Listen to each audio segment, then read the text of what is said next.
Where did I go wrong? Yeah, that's miles out. Miles and miles and miles out.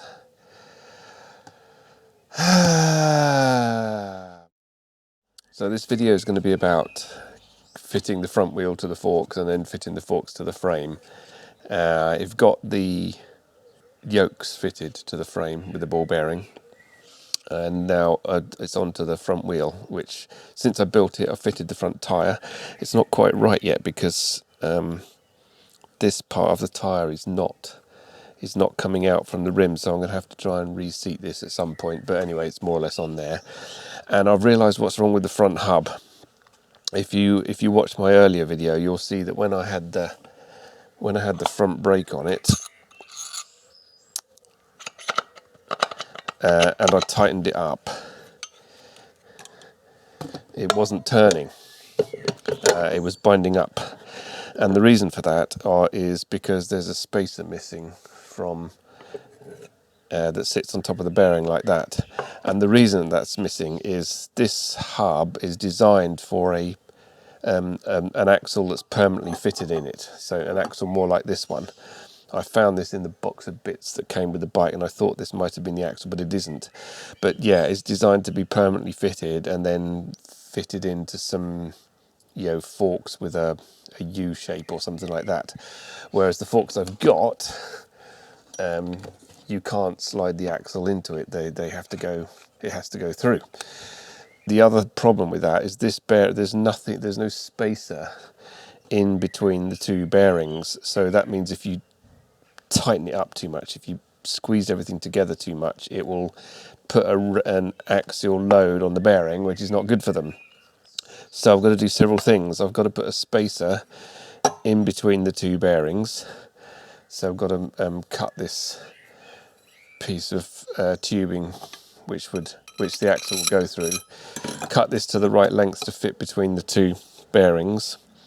I've got this spacer goes on this end before that goes on there, and on the other side there were some other pieces missing. The other side was, turn it over.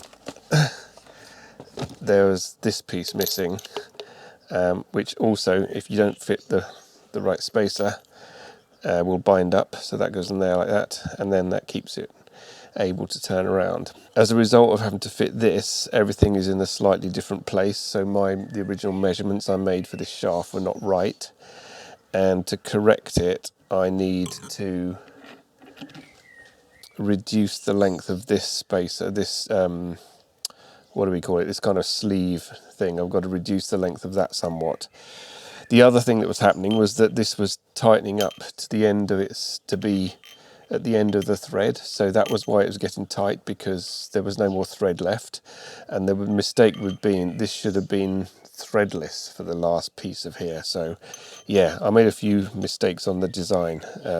So nothing to do with its manufacturer, as I confirmed in the comments there, Nigel. Thanks so much. Let's just measure it. So I know the width of these bearings, so I can measure from the outside to the inside, which is there, and then I need to subtract the width of the bearing. So I'll do it in millimeters because I'm better at millimeters than inches. 72 millimeters, and then this is 11.11. It's 7/16 in inches. So minus 11.11, that's minus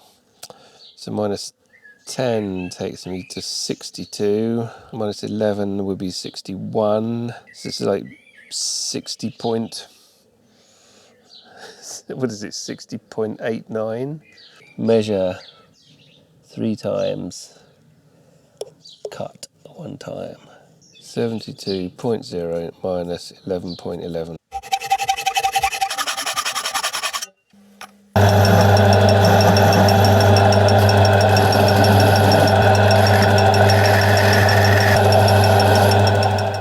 Okay, so there's my spacer. Pretty much the right length. Just gently tap it out.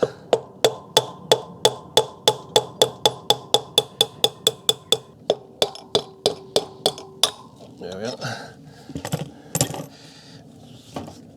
Yeppa. And then spacer.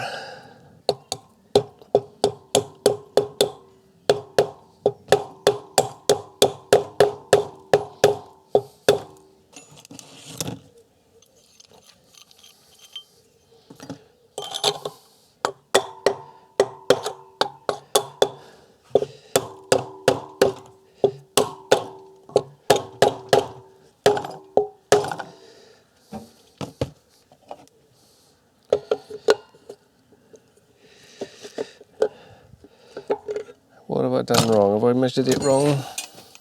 That's like a long way out.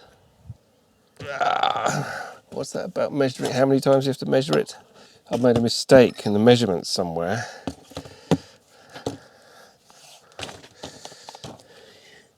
Where did I go wrong? Yeah, that's miles out. Miles and miles and miles out. Measuring stick. What did I do wrong? Anyway, it's exactly 60 millimeters. So this is, only that far out. Back to the drawing board. I could have pretended that that was the right size last time, but it wasn't. It was a long way out. I still can't get my head around. I have to watch the video back to figure out what I did wrong. Measure several times, cut several times.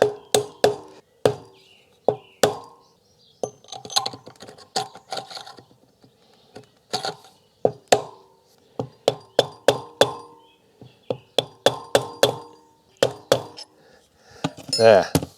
So now I can put that in there, that in there, that in there.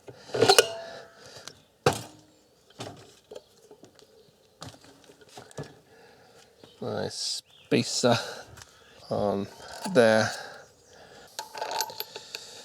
So that's good to go now. Apart from the tyre, I'll do that later. One of my least favourite things, fork job, changing the oil or removing the old oil, mainly because it stinks. But there's not very much oil in here. Well, at least it's oil and not water. And actually, it smells like it's not that old either. But anyway, I'm going to drain them, change the seals. Now I think somebody's actually done this quite recently.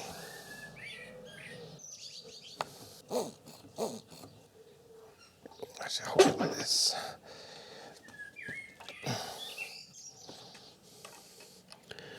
.5 maybe. Yeah. Okay.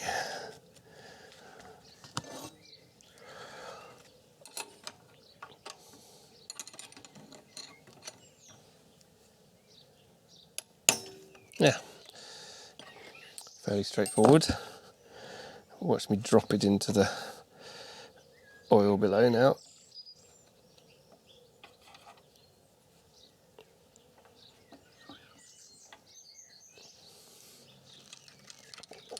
Come on. Doesn't want to come out.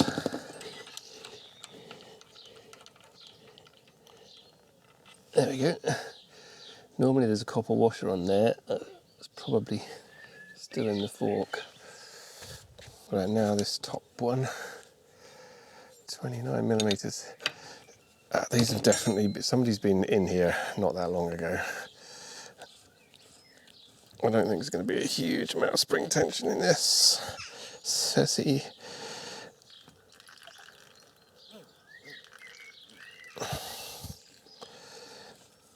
I realise you can't see what I'm doing. I'm just undoing the bolt at the top, the nut at the top that holds the spring.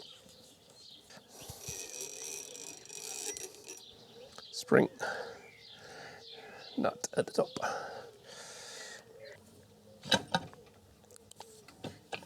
Oh, no, there we go. So there's the damper rod. This is all super clean in here. I'll screw that in there so I don't lose it. I'll put that spring back in there so I don't lose it. So now I just need to get something to take the seal out. Screwdriver, 1 second. Slightly better than a screwdriver, but not much. Tire lever.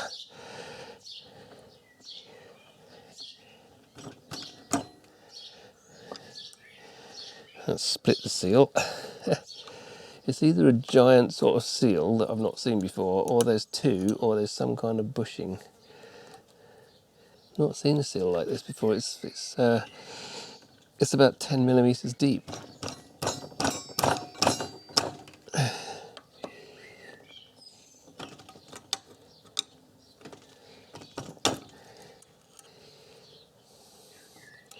Also doesn't want to come out because I have got some replacement seals, but they're not going to be this right size.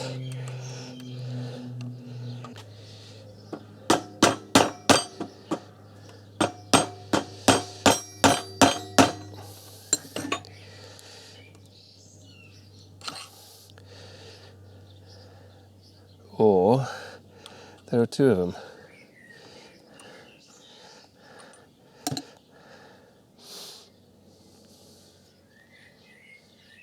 Well, I've never seen that before. Anyone recognises these forks, by the way? I don't know what they are. My guess was Marzocchi, but I really don't know. Anyway, so then I have got a seal. Let's see if... So I'm hoping these are the right ones. I just ordered them. I think I got the number from the top of the old ones. But I've only got two of them.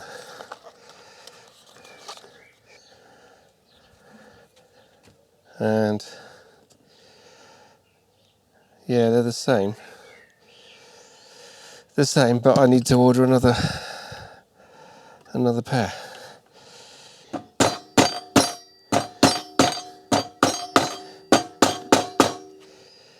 Yeah.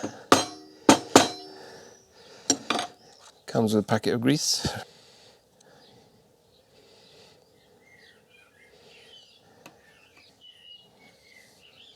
Put some on this for good measure.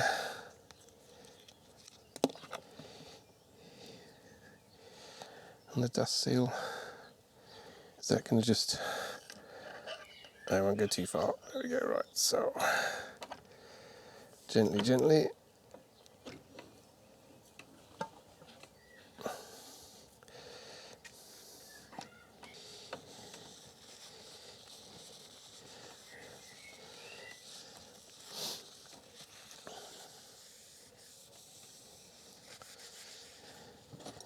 The spring. Oh no, maybe not too much. Nice.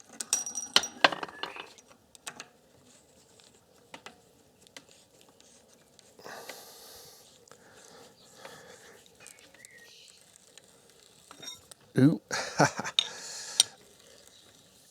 I'll tighten this up when it's installed in the yokes. Where did I put the bolt?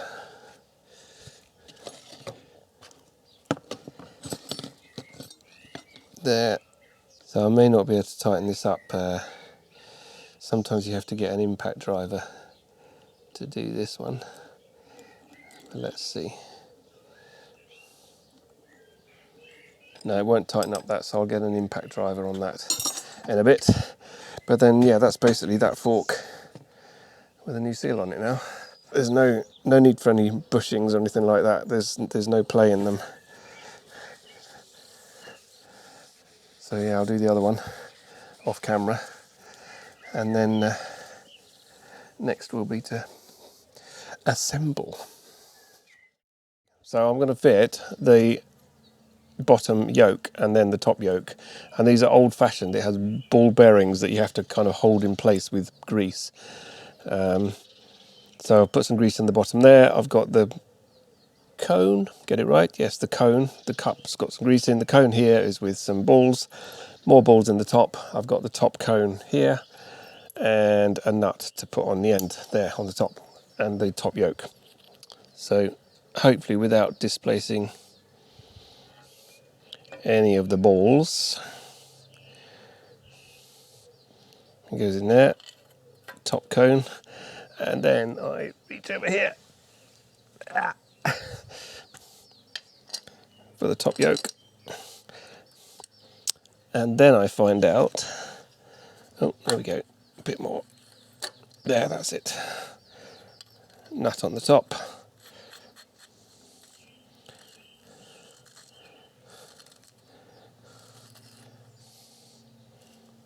and ta-da, that's it, that's all you have to do. And later on, when I get the forks in, I'll adjust it and everything for tightness, but that is basically assembled. Easy peasy. End. Now moving on to the assembly. Pretty straightforward, right? You just get the tubes, stick them up inside the upper and lower yokes. I needed a bit of grip on them because they were a bit slippery, so I think you'll see in a minute I went to get a glove to be able to twist the forks into position.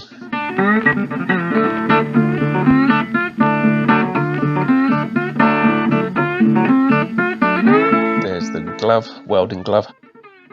So yeah, just twisting them into the right place and then just tightening them up with a little spanner.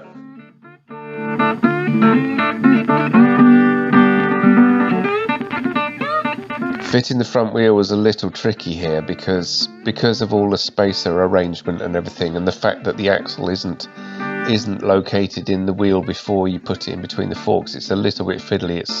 It's obviously not designed to be put together this way. I won't be doing any quick wheel changes in the paddock, that's for sure. Yeah, I really needed a stand. So, moving swiftly on, we'll pretend that didn't happen. Don't forget, wear your special safety footwear when doing this kind of stuff, just in case something drops on your foot. And always have your trusty wooden persuader nearby. That sleeve that I'm tightening up there, the extended nut, whatever you want to call it, I haven't shortened it yet, so it's still sticking out, but that's fine. It all tightened up very nicely, just as I hoped it would. What I'm trying to do here is basically loosely assemble everything, and I haven't put a tyre on the back wheel yet, as you can see, and the reason for that is I don't know how the rim should be offset from the hub, if at all. The aim of getting this all together is to try and see how the back wheel lines up, not only with the front wheel, so left and right in the same, in the center of the bike, but then how does the sprocket line up with the gearbox? And you'll see the gearbox isn't there right now, but any minute it will magically appear. Just like that. This locates on a plate that's on the bottom frame tube there that locates it side to side in the right place. Well, hopefully the right place to line up with the engine. That will be the next thing to check, of course.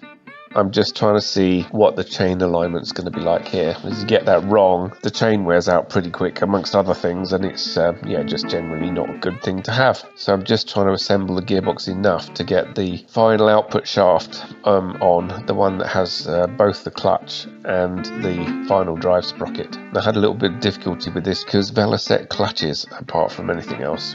I think the wonders of assembling the gearbox are going to come in a later video. I'm also not going to use that clutch. It'll be a different one, which you'll see some point in the future as well. So